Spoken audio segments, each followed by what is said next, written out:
the big anacondas. It's interesting because they truly are the apex, so they're unbothered. They're not really using their power for anything. No, and I'm sure if I bit her, she'd turn around, kill me. Yeah, but in a bored kind of way. Like it wouldn't even. Yeah. It would just slowly kill you. But I wonder if once she killed you, though, if she'd be like, just like take a bite. I mean, bite, they swallow, right? So like once you collapse your shoulders, it's like, if you killed a perfectly good hamburger and it was like in your hands dead, you'd be like, maybe I'll try it. I mean, they need the calories. Yeah, and then take a 6-month nap. Yeah, it's truly incredible, majestic creatures, though. Yeah, this is like, I love this picture. Just like, again, not just just the size. Just I want you one day to feel because and again, the wild ones are not like the captain ones are soft from sitting in a cage their whole lives. These guys have been flexing every day. Yeah. So that it's like you're hitting steel cables. Yeah.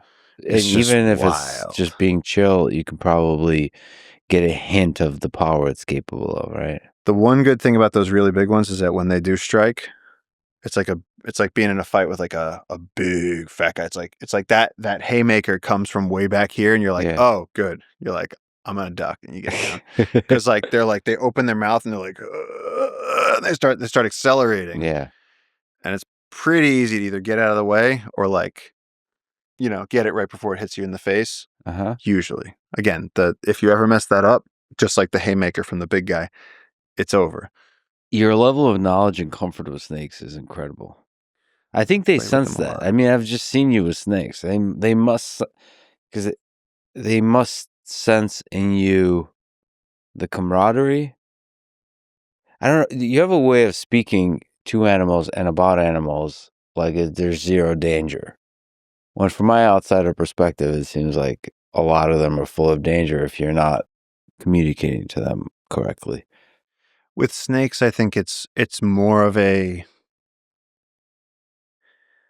highway is dangerous. You can drive safely.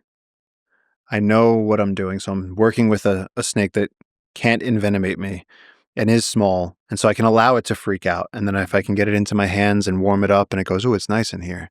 And of course, like you said, I'm not scared. And so the snake is going, they are very sensitive to that. And so he's going, okay, this isn't so bad. You can chill him out.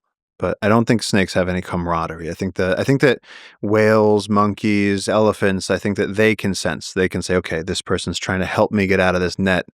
I'm going to relax and not kill them. I think that then very much so you have that dynamic.